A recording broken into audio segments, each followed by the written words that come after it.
Drink up, it'll help with the nerves, my stepfather said. I didn't drink it. That decision may have saved my entire future. The coffee smelled wrong, bitter, almost metallic, like something that didn't belong in a morning meant for hope. Drink up, it'll help with the nerves, Greg said, watching me a little too closely. He smiled the way someone smiles when they're testing a trap. Not too wide, just enough to look friendly from across the room. I took the mug with a forced nod, the ceramic heavier than usual in my hand. My name is Ethan Carter, 26 years old, and I still lived in my mother's house in Missoula, Montana. Not exactly the kind of sentence you'd want to start a resume with, but life hadn't exactly unfolded according to plan. After graduating, I'd been taking freelance marketing jobs, building a portfolio, saving where I could. And today was supposed to be the day that finally paid off. I had an interview with Summit Ridge Gear, one of the biggest names in outdoor equipment. It was the job I'd dreamed about since freshman year of college. My shirt was ironed, my tie was straight, and my portfolio had been triple-checked. All that was left was to walk out the door, but Greg, my stepfather of 4 years, had other ideas. Big day, he said, leaning back against the counter in his paint-stained work shirt, arms crossed like a man inspecting a faulty wall. Wouldn't want anything to get in your way. He always had something to say, never quite supportive, never quite direct. 4 years of half-jokes about marketing being a fake career. Back in my day, we worked with our hands, not hashtags. 4 years of passive comments about me being soft, about men needing to toughen up, about how college didn't teach you real skills. It had always grated on me, but this morning something felt different, something colder. I thanked him, said I'd take the coffee to go, and left as quickly as I could. He watched me all the way to the door. The mug felt like it was pulling my wrist down with every step. 2 blocks away, I pulled into the gas station on Maple and parked. I took off the lid of the travel mug, slowly, carefully. The smell hit me again, wrong, thick, laced with something that didn't belong in anything meant to be consumed. I walked to the trash bin near the pumps and poured the liquid out. It came out thick and dark, too dark, with a strange oily sheen that floated atop the mound of napkins and sandwich wrappers. My hands were shaking slightly when I screwed the lid back on. I didn't know for sure what Greg had put in the coffee. I had no proof, no label, no footage. Just a gut feeling. The kind that had been building for months. A few weeks earlier, I'd found an unmarked bottle in Greg's truck while looking for jumper cables. I hadn't said anything then. I'd just tucked it back where I found it. But I remembered the shape of those pills. And I remembered that same sour metallic smell on Greg's breath some mornings when he overslept and stumbled through the kitchen like a man drugged. A coincidence, maybe? But this morning, with that mug in my hand and his eyes tracking my every move, I didn't believe in coincidences anymore. As I pulled back onto the road, I checked the time. Still had enough minutes to swing by the cafe across from Summit Ridge and grab a fresh cup. The job interview wasn't for another hour. I had time. I had control. Greg had tried to make sure I didn't walk into that building with a clear head, but he failed. What he didn't know, what he could never seem to understand, was that I wasn't his to control, not anymore. Today wasn't just about getting the job. It was about something deeper, something final. The silent war between us had reached a turning point, and I wasn't going to be the one who flinched. It wasn't always like this. There was a time, short as it may have been, when I actually thought Greg was good for my mom. She'd met him at the clinic she worked at. He was doing renovations on the East Wing, charming the nurses with rough hands and easy smiles. She hadn't dated since my dad left when I was 3, and I still remember the lightness in her step when she first brought Greg up at dinner. I was happy for her. After 2 decades of double shifts, bills, and raising me alone, she deserved someone steady, someone kind. And at first, he played the part well. Fixed the broken heater in the winter, brought her flowers once, even helped me carry boxes when I moved into my freshman dorm. Good to see a young man getting educated, he'd said with that same laugh that never quite made it to his eyes. But hey, if it doesn't work out, trades always need hands. Back then, I thought it was just his way of teasing. The passive digs didn't start until I graduated and moved back home. What I had planned as a 3-month pit stop to find full-time work turned into over a year of freelance gigs, odd jobs, and rejections. The market was brutal, especially in a town like Missoula. Each passing month chipped away at my confidence, and Greg made sure to remind me of what a real man should be doing. Still playing with those little pictures? He'd mutter if he saw me hunched over Photoshop at 1 a.m. When I landed a marketing contract with a local gear shop, he asked how much it paid, then scoffed, loud enough for Mom to hear. And when I started building my campaign portfolio, putting in real hours, he'd stomp past my room and accidentally unplugged the router on his way out to the garage. At first, I told myself I was imagining it. Bad luck, coincidences, tech issues. But things piled up. My alarm not going off the morning of a big Zoom interview, even though I'd double-checked it. My project files being moved on my laptop, forcing me to waste hours resorting them. One night, after Mom had gone to sleep, I overheard Greg on the phone with someone, laughing. Kid still chasing that Instagram dream. Hell, let him. He'll be back working at the car wash before summer's out. That night, something cracked. Not loudly, quietly, like a thread snapping deep inside where no one could hear. It wasn't just that he didn't believe in me. It was that he wanted me to fail, to stay stuck, to stay under his roof, under his rule. A reminder of my mother's past and a threat to his place in her present. And she was trying. Always stuck in the middle. Always smoothing things over. He just worries, she'd say. He had a rough childhood. His dad was even worse. But Greg wasn't a damaged man trying to do better. He was a man who enjoyed control, who smiled when he felt bigger than the people around him, who wanted to keep me small, not just to feel strong, but to feel safe. And that morning, when I caught the metallic smell in the coffee, when I saw the flicker of satisfaction in his eyes, it stopped being about resentment or rivalry. It became clear this wasn't just disapproval, it was sabotage. This was a man who would rather poison my chances than see me move forward. That coffee? That wasn't a misstep, it was a pattern, an escalation. And for the first time, I didn't try to explain it away. I didn't try to rationalize it or protect Mom from the truth. I just knew. I had to leave. I had to win. Not to rub it in his face, not even to prove him wrong, but because staying small, staying silent, staying home, it was costing me pieces of myself, and I was done bleeding quietly. I left the house that morning with the travel mug in my hand, not to drink from it, but to make sure it didn't stay behind for someone else to use as an excuse. The chill in the early Missoula air bit through my suit jacket, but I welcomed the discomfort. It helped sharpen the edge of my thoughts. At the gas station 2 blocks down, I pulled into a stall, stepped out without a word, and walked straight to the trash can by the pump. I popped the lid off and tipped the contents out slowly, watching the oily, iridescent liquid pool over crumpled receipts and burger wrappers. The smell rose, bitter, wrong, unmistakably laced with something no one would willingly put in their body. That coffee wasn't meant to help me, it was meant to keep me home, or worse. I put the empty mug back in my car and drove on. Eyes forward, thoughts racing but focused. I still had 90 minutes until my interview at Granite Peak. Time enough to steady myself, grab real coffee, and walk in like nothing had happened. Like I wasn't carrying the weight of an attempted sabotage from inside my own home. I parked near the office early and crossed the street to a small cafe I'd scouted the night before. Ordered a plain black drip, hot, no frills. The barista smiled and handed it over with a quiet, "Good luck."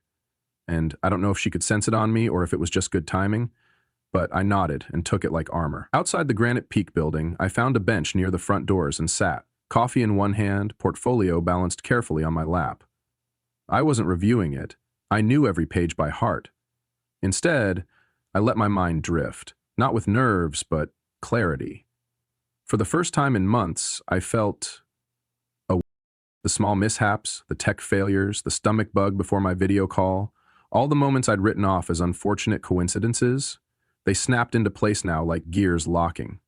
And this morning's coffee, it was just the latest move in a slow, calculated effort to make me doubt myself, delay progress, stay stuck.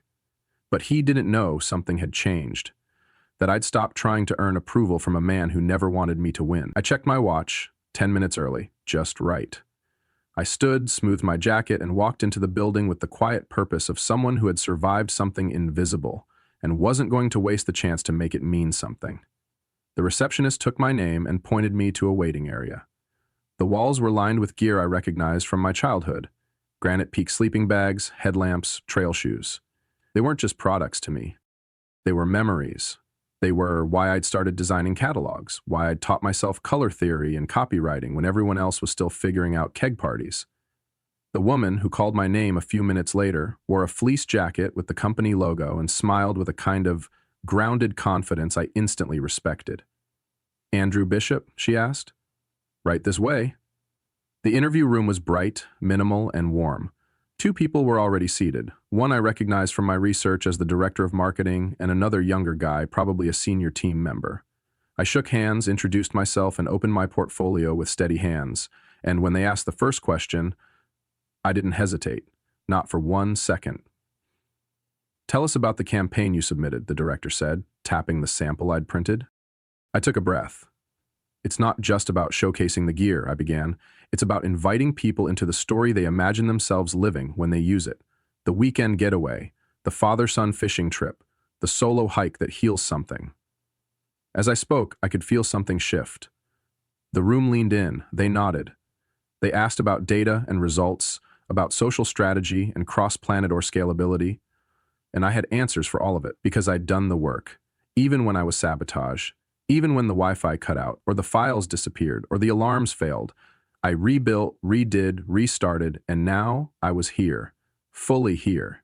No nerves, just purpose. The final question came after nearly 45 minutes of back and forth. The kind of question that doesn't have a right answer, only a revealing one. "Where do you see yourself in 5 years, Andrew?" The marketing director leaned back slightly as she asked it, pen poised, eyes expectant. I didn't stall. I didn't repeat the usual lines about growth or leadership or strategic vision. I told them the truth. "I see myself building campaigns that make people feel something," I said calmly. "The kind of work that doesn't just tell them what to buy, but reminds them who they are. I want to be part of a team that values storytelling, not just selling. And I want to create work I'd be proud to show my own kids one day." I saw the glance exchanged between the director and her colleague, something quiet but affirming, and I knew then that I had landed the plane. That all the years of rebuilding, of putting myself back together after each small unseen blow, had brought me here. Not despite it all, but because of it. They thanked me, stood to shake my hand, and said they'd be in touch soon. But I already knew. I walked out into the early afternoon sun, blinked against the brightness, and let out a breath I hadn't realized I'd been holding for the past year and a half. At the curb, I unlocked my car and slid inside, not rushing to leave, not eager to escape, just settling into the moment. The job was mine. I could feel it, down to the soles of my shoes. But more than that, I had finally shaken loose the weight of Craig's voice in my head, the one that always sounded like doubt wearing the mask of concern. I wasn't his project anymore. I wasn't the disappointment in his eyes. I was mine, entirely mine. And maybe, just maybe, that was what scared him the most. On the way home, I didn't take the usual route. I drove up through the overlook that wrapped around the west side of town, the one with the wide pull-off where the trees thinned out and you could see the city spread like a patchwork. Missoula looked small from up there, manageable, almost kind. I parked the car and got out, walking to the edge with the empty travel mug still sitting in my cup holder. I carried it with me, not because I needed to keep it, but because I knew exactly what it represented. I stood at the edge of the lookout and turned the mug over in my hand. Then, slowly, I placed it on the ground beneath a young pine, letting it rest there like a marker of what I'd overcome. No dramatic toss, no final stomp, just a quiet goodbye. I climbed back into the car and drove the rest of the way home in silence, the kind that isn't heavy anymore, just clean, wide, open. When I stepped through the front door, the house was quiet. Mom's car wasn't in the driveway, and for a moment it was just me and the distant hum of the refrigerator. Then came the sound, dry, rasping, familiar, of someone retching in the bathroom down the hall. I moved quietly toward the source, not with urgency, but with an eerie sense of knowing. The bathroom door was ajar. The plastic bucket from the cleaning closet sat by Craig's feet as he knelt over the toilet, pale and sweating. My travel mug, the one he'd poured for me that morning, was tipped on its side next to the sink, a thin brown ring staining the counter. His eyes met mine as I stood in the doorway. For a second, neither of us said a word. Then he wiped his mouth with the back of his hand, face twisting into something between shame and resentment. "You're back early," he croaked. I didn't flinch. "They offered me the job," I said simply. "I start Monday." The pause that followed was long and strange, filled with unspoken truths and failed attempts. He nodded, barely, then bent again over the bucket. I didn't move. I didn't ask if he was okay. I just watched for a beat longer, then turned and walked out of the hallway. Quiet, calm, steady. I walked through the front door that evening, job offer still fresh in my mind, but the pride in my chest immediately collided with something heavier, the unmistakable sound of retching from the living room. Craig was slumped on the couch, a plastic bucket between his knees, sweat dotting his forehead like tiny betrayals of control. He looked up when I entered, face pale, eyes narrowed, and for a moment we just stared at each other across the space that had never really been ours. My mug sat on the end table beside him, empty but not forgotten. "You're back," he said, voice low and shaky. "Got the job," I replied, keeping my tone neutral, steady. He nodded once, then leaned forward again as another wave overtook him, like his body knew something his pride wouldn't let him admit. Mom came in from the kitchen, her expression drawn with concern. "Andrew, how did it go?" she asked, stepping toward me, trying to read my face. "They offered me the position on the spot," I said, and the smile crept out before I could stop it. "I start Monday," she gasped and pulled me into a hug, the kind of embrace that says finally without needing to say anything at all. Over her shoulder I watched Craig, hunched and quiet, avoiding eye contact. "What happened to him?" I asked once she pulled away. "Food poisoning, maybe," she said, voice lowered. "He's been sick all day. Wouldn't tell me much." "All day?" I repeated, eyes narrowing. "Since when?" "Right after you left," she said, wiping her hands on a dish towel. "Said he was fine, then he just doubled over in the kitchen. Been like this ever since." I didn't answer. Didn't need to. The timeline clicked into place with a clean, unforgiving precision. He'd made the coffee for me, watched me take it. But I hadn't drunk it. He had.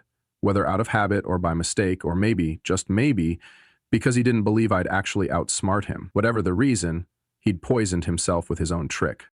Later that night, long after Mom had gone to bed and the house had quieted down, I sat at my desk and opened the small drawer on the right, the one I'd started locking months ago, the one where I'd placed the bottle I'd taken from his truck. I held it up to the light. The label had long since worn off, but the shape was familiar, the same one I'd seen countless times in hospitals during my volunteer days. Prescription-grade sleep aids, the kind that knock you out fast and deep, the same kind I'd smelled at the bottom of that mug. The same kind that might make someone late, or foggy, or worse. I turned the bottle over slowly in my hand. I hadn't known what to do with it when I took it. Back then, it had just felt like insurance. Now it felt like evidence. Of what, exactly, I still wasn't sure. There was no confession, no fingerprints, no camera footage, but in my gut, in that deep, primal place that always knows when something's wrong, I understood. Craig had been sabotaging me for months, maybe even longer, not just through offhand comments or passive-aggressive remarks. No, this was deliberate, calculated. Quiet warfare. I set the bottle down and leaned back in my chair, staring at the ceiling fan spinning lazily above me. The strange thing was, I didn't feel anger, not anymore. What I felt was confirmation and clarity, the kind you only get when all the puzzle pieces finally click into place. I knew what I had to do next, not for revenge, but for freedom. The next morning, the kitchen was filled with the soft clinking of dishes and the low hum of the coffee maker. Just another ordinary day, except it wasn't. I sat at the table with a bowl of cereal, watching Craig move slowly around the kitchen, like a man nursing a hangover he didn't want to admit to. He didn't look at me, didn't speak, just sipped water and checked his phone like nothing had happened, but I could see it in the way he avoided eye contact, in the cautious way he sat down like his insides were still churned up. "Feeling better?" I asked, spoon halfway to my mouth. He grunted. "Fine." That was it. No mention of the day before, no congratulations, just that one syllable, sharp and flat. "Good," I said. "I've got some apartment listings to check out today. Need to find my own place before I start the new job." His head snapped up then, eyes narrowing. "Already? You just got the offer yesterday." "No sense wasting time," I replied, sipping my cereal milk. "I've saved enough for the deposit and first month's rent. Should be out of your hair by next weekend."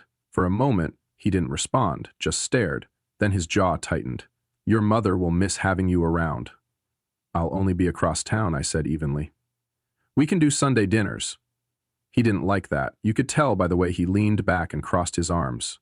"You know, entry-level jobs are risky. Companies hire young people, work them hard, then let them go before benefits kick in. Might be smarter to stay here a little longer. Build up more of a cushion." There it was, the trap, disguised as concern. A velvet rope that looked like comfort but was meant to bind. "Thanks for the concern," I said, meeting his eyes. "But I think it's time." And I meant it. That afternoon, I toured 3 studio apartments near Granite Peak.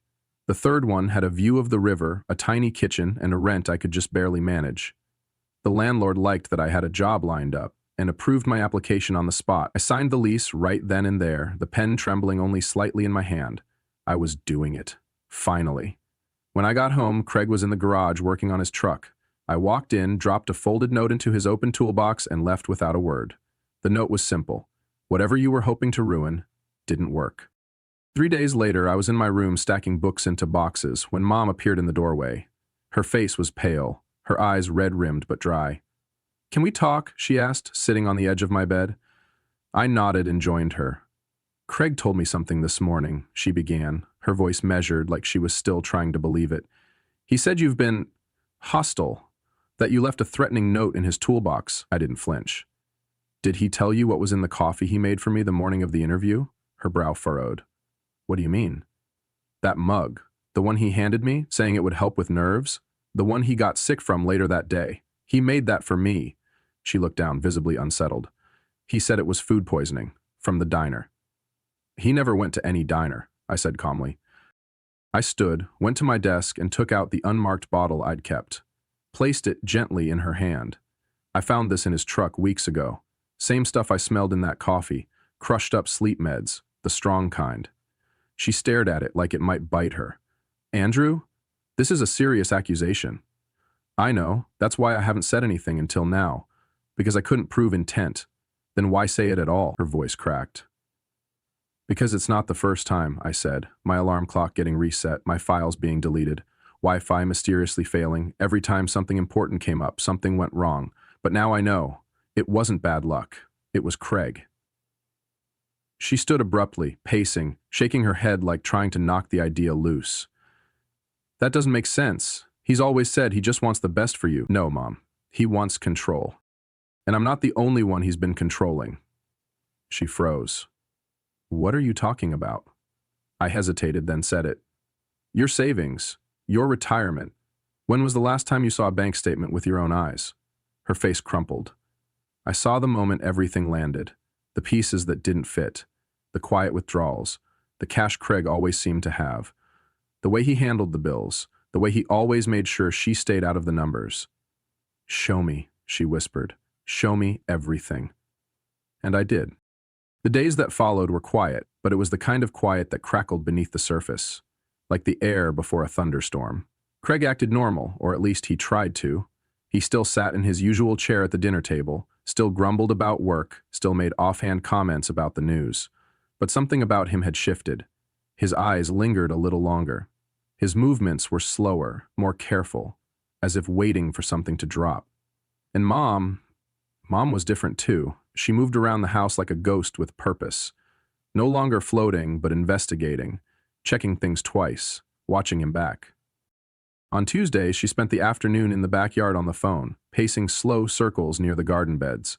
She came in with flushed cheeks and didn't say a word, but I noticed the file folder tucked under her arm. On Wednesday, I saw her slip out mid-morning, saying she had to run errands. She returned with a manila envelope and a distant look in her eyes. That night, while Craig was in the shower, I passed her in the hallway. She stopped, touched my arm, and whispered, "I opened a new account. The money's safe now. What little's left." I wanted to hug her. Instead, I just nodded and she moved on like nothing had been said at all. Thursday morning, I woke up to find her standing at the kitchen counter, phone in one hand, the old utility bill binder in the other. She was flipping through it like it was a foreign language she hadn't spoken in years. "He forged my name," she muttered under her breath, not even noticing I'd entered the room. "Utility transfers, automatic withdrawals, all without telling me." She finally looked up. "I never realized how much I handed over to him. I thought I was tired. Thought it was easier." "It's not your fault," I said. "He made it that way on purpose." She nodded slowly. "I used to handle everything, you know. Back when it was just us. Bills, rent, groceries, daycare, every single thing. I didn't think I needed help. And then Craig came along and it felt so good to let someone else do it, just for a little while. But then it wasn't a little while anymore. And it wasn't help. It was control." She reached into her purse and pulled out a small notepad. "I've been tracking every transaction I could find, matching it to the statements I managed to download yesterday while he was out getting the truck inspected." She showed me the list. Rows of dates, amounts, and annotations in her neat, looping handwriting. I felt a strange swell of pride. This was the same woman who used to clip grocery coupons while boiling pasta for dinner and checking my homework at the same time. She wasn't just waking up. She was remembering who she was before she was made to feel small. "What's the next step?" I asked. "I have an appointment with a lawyer Monday morning," she said, eyes fixed. "I'll move forward once you're out. I don't want him to suspect anything until then." "I can stay longer if you want," I offered, already knowing what she'd say. She smiled, the first real smile I'd seen in weeks. "No, you need to go. You've earned your own space, and I need to do this myself." That night, I watched her from the living room as she sat at the dining table, going through old tax returns, quietly sorting them into labeled piles. Craig passed behind her once, pausing just a second too long, a flicker of suspicion in his eyes. "Doing some late-night budgeting?" he asked with a thin smile. "Just trying to make sense of things," she replied calmly, without looking up. He laughed, shaking his head. "That's why I handle all that stuff. Numbers are stressful." Mom lifted her eyes slowly, locking onto him. "Not anymore." It was a small sentence, barely a ripple on the surface of conversation, but I saw it land. Craig didn't respond, just stood there for a second too long, then walked away. And in that moment, I realized this was no longer just a survival game. It was a countdown. Craig was starting to feel it, that something wasn't quite right anymore. He couldn't put his finger on it, but the air in the house had changed, lighter in some corners, heavier in others. Like a storm had passed, but the sky hadn't decided whether to clear or not. He started watching us more closely, asking questions he never used to care about. "Where are you off to this early?" he asked me one morning, standing in the doorway with a cup of coffee and eyes that didn't blink. "Just running errands," I said, with a smile that didn't reach my eyes. He nodded slowly, then said, "You and your mom have been whispering a lot lately." "We've always talked," I said. "Maybe you just never noticed." That didn't sit well with him. I could see the twitch in his jaw, the part of him that hated not knowing, not being the center of every decision. Craig didn't like silence unless it was his. Later that night, while I was loading more boxes into the car, he came into the garage. I heard the creak of the side door before I saw him, but I didn't turn around. I just kept packing, slow and steady, waiting for whatever was coming. "So," he said, voice low, "you're really leaving?" "Yep." "Bit sudden, don't you think?" "I've been planning it for a while, just waiting for the right opportunity." He stepped closer. "Your mother's acting strange lately. Thought maybe she was upset you're moving out. But now I'm not so sure." I finally turned to face him. "You always said I needed to be independent, that I was too soft. Thought you'd be glad to see me go." He studied me for a long moment, something calculating behind his eyes. "You think you're clever, don't you?"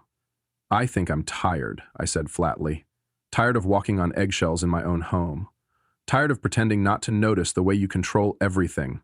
How you make us feel like we owe you just for breathing the same air." Craig's face hardened.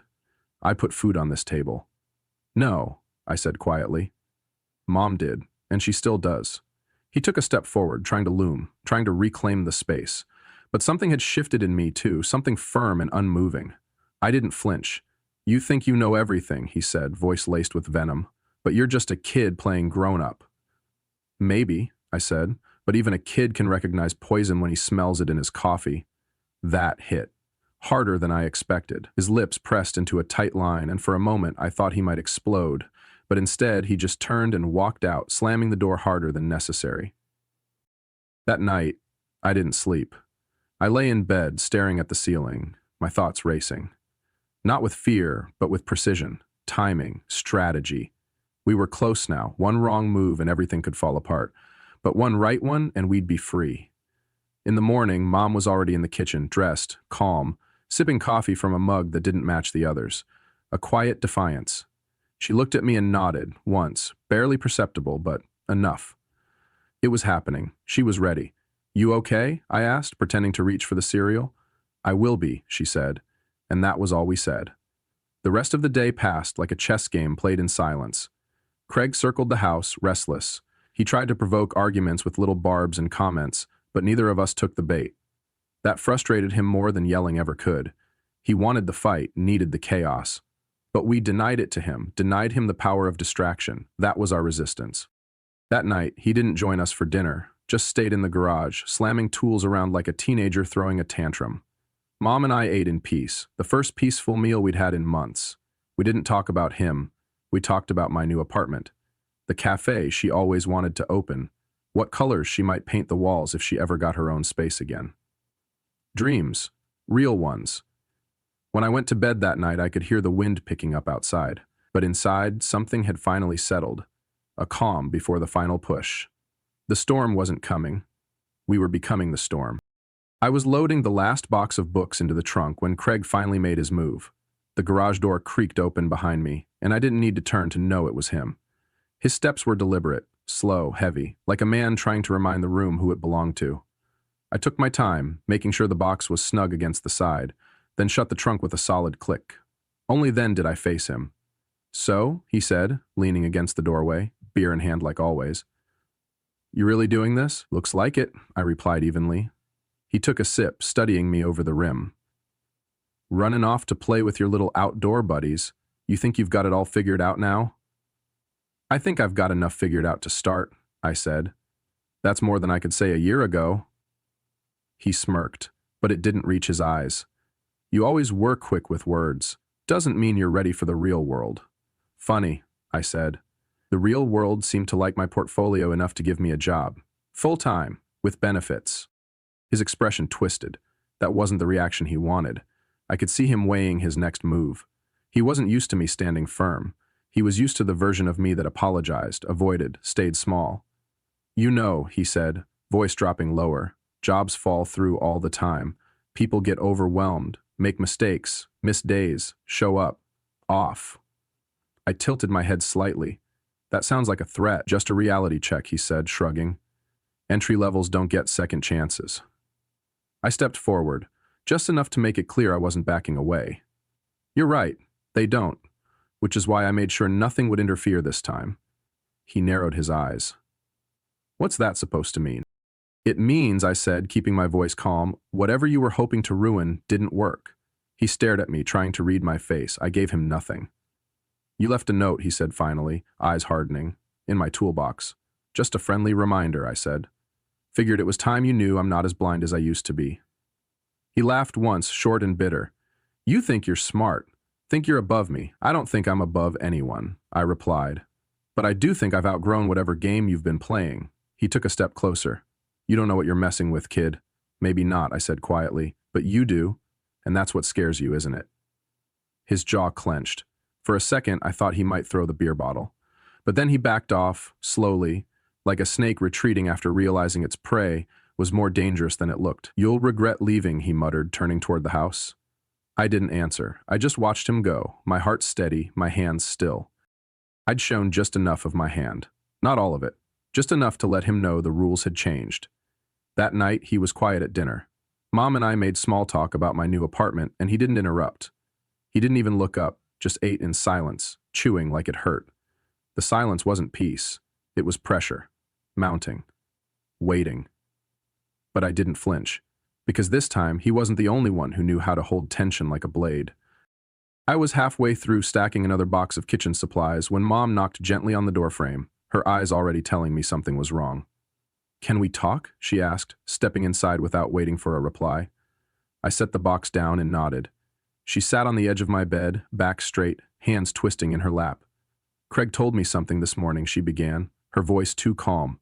"He said you've been hostile toward him, that you left a threatening note in his toolbox." I didn't react at first, just sat beside her and reached slowly toward my desk drawer, pulling out the old, worn pill bottle. The one I'd found weeks ago in Craig's truck, the same kind of pills that lined the bottom of that travel mug. I set it gently in her palm. "Did he also tell you what was in the coffee he made for me?" Her brow furrowed as she looked down at the bottle.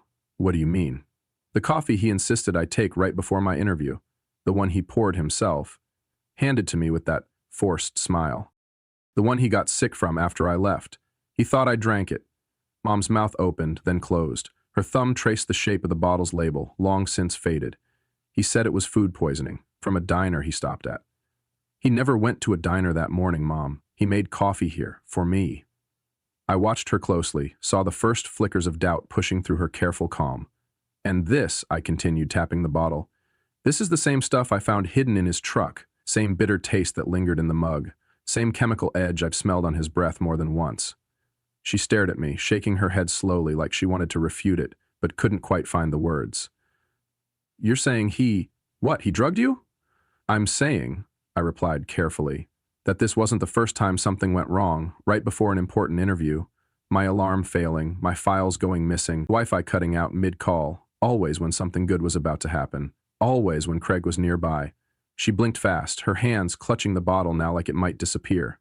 He said he supported you, that he just wanted you to find your way. No, I said quietly, he wanted me to stay stuck, dependent, small enough not to threaten his place in this house. Her face crumpled at that, just a second, but enough to let me know a part of her already knew. He told me I was overreacting, she said, almost to herself, that I was being too protective, that you were fragile. I'm not fragile, Mom, I said, gently but firmly. I've been surviving him. She looked up at me then, her eyes clearing like frost melting off glass. I think I need to see something, she said. Something I've been avoiding. Like your bank account? I asked softly. She didn't flinch. Yes. I stood, went to my laptop, and pulled up the scans I'd taken of the overdraft notice I'd found in the mail. The recurring small withdrawals just under the notification threshold, the transfer receipts from shared accounts he'd had access to. I watched her expression shift from confusion to horror to fury. $20,000, she whispered. Gone. Over 3 years. Little by little. I nodded. Retirement money, emergency savings, all siphoned away. She looked up at me again, and this time her face was set. He forged my signature, she said, half to herself. On the joint access forms, I never signed those. The bank might be able to confirm that, I said. You still have time to act. She was already on her feet, shoulders straighter than I'd seen in months. I'm calling them now, then a lawyer. I'll handle the rest after you move out, once I know you're safe. I can stay, I offered. Help you get through this, but she shook her head, voice firm. No, you need to go. You need to live your life. I let him hold us both back for too long. I watched her leave the room and realized something had shifted completely. We weren't mother and son hiding from the same shadow anymore. We were two adults facing it together, on equal footing, side by side, no longer alone. And for the first time, I believed we could win. The next few days passed like walking across a frozen lake. Every step slow, careful, uncertain of what was solid and what might crack beneath us. Craig moved around the house with a strange stiffness, quieter than usual, but watching everything. He didn't make snide comments, didn't mutter when I packed, but his eyes followed Mom every time she crossed the living room, like he could feel something slipping out of reach. Mom didn't flinch. She moved with purpose now. Phone calls made from the backyard, long hours in the spare bedroom with the door closed, papers being filed away into a new folder she kept in her tote bag. She never mentioned Craig by name, but we both knew every action she took now was a step away from him. On Thursday evening, 2 days before I was scheduled to move, she found me in the kitchen making a sandwich. I opened a new account, she said softly, keeping her voice low, even though Craig was in the other room watching TV. Transferred what was left of my savings. I looked up from the cutting board. How much is gone? Her jaw tightened. Almost 20,000, small withdrawals, just under the threshold where the bank would notify me. He forged your name? I asked. She nodded. On at least 3 access forms. The bank's fraud department is reviewing signatures now. They've frozen the old accounts. I put down the knife. What's next? I meet with the lawyer Monday morning, she said. After you've moved. After I know you're safe. There was steel in her voice now, a quiet resolve I hadn't heard before. I can stay a few extra days, I offered. You don't have to do this alone. But she shook her head, already reaching for the peanut butter like this was just any other Thursday night. You need to go start your life, Andrew. I'll handle mine. That evening, as I carried boxes to the garage, Craig finally emerged. He leaned against the doorframe with a beer in hand, the bottle sweating in the warm light. So, you really doing this? He said, watching me closely. Running off to play marketing man with your fancy catalogs and outdoor slogans. I closed the trunk of my car and turned to face him. It's a good opportunity. Your mother's upset, he said, shifting his weight, playing the concerned husband. Thinks you're abandoning her. The manipulation was so obvious now it almost made me laugh. Actually, I replied calmly, she said she's proud of me, said so herself. Something in Craig's expression shifted. His jaw tightened and he took a step closer. You've been different this week, both of you. Whispering, making calls. I know something's going on. I didn't deny it, just kept my eyes steady. We've been busy, I said. There's a lot to get done when you're finally moving forward. He took another swig of his beer. I saw that note you left in my toolbox, he said quietly. Think you're clever, don't you? I shrugged, just observant. He stepped even closer. You know, he said, his voice dropping lower. Jobs fall through all the time, especially for people who aren't reliable. People who miss days, who show up acting strange, maybe even impaired. The air between us snapped tight. I felt that old instinctive fear flicker at the edges of my spine, but it didn't last. That'd be unfortunate, I said evenly. Almost as unfortunate as a fraud investigation into forged withdrawals, or a doctor asking questions about why a healthy man got violently ill after drinking coffee laced with unprescribed pharmaceuticals. Craig's face paled, just slightly. Enough to know he understood the message. You don't know what you're talking about, he said, but his voice lacked its usual edge. Maybe, I said, but Mom's lawyer might. I walked past him without waiting for a reply, heart pounding but step steady. I'd said too much, maybe, but it felt right. Craig needed to know that the days of silent sabotage were over, that someone was watching now. That night I heard them through the wall, raised voices, Craig's low and defensive, Mom's sharp and clear. I didn't lean in, didn't eavesdrop. Whatever happened next between them was their fight now, not mine. I had my own life to start. The next morning I woke early and finished packing the last of my things. My car was full by sunrise. As I double-checked drawers and closets, Mom came into my room holding a small white envelope. For your new place, she said, pressing it into my hand. A housewarming gift, but don't open it until you get there. Craig didn't come out. I saw his silhouette through the window, sitting in his usual armchair, staring at nothing. He didn't say goodbye. He didn't even look up. As I pulled out of the driveway, something unknotted in my chest. Not just relief, but release. Like I was finally leaving behind more than just a house. I was walking into a life that belonged to me. And maybe, just maybe, Mom was too. There's a strange kind of strength that comes when you stop trying to win someone over and start building a life for yourself. For a long time, I thought being strong meant holding everything in, brushing off the sabotage, pretending it wasn't happening. But real strength came the day I finally said, enough. It came in the quiet decisions, the early mornings packing boxes, the conversations held in whispers, the courage to speak up when it counted. My mom and I didn't plan to change everything in 1 week, but sometimes when you finally see clearly, you can't go back to the way things were. You stop surviving and start moving forward. And that's what this really is.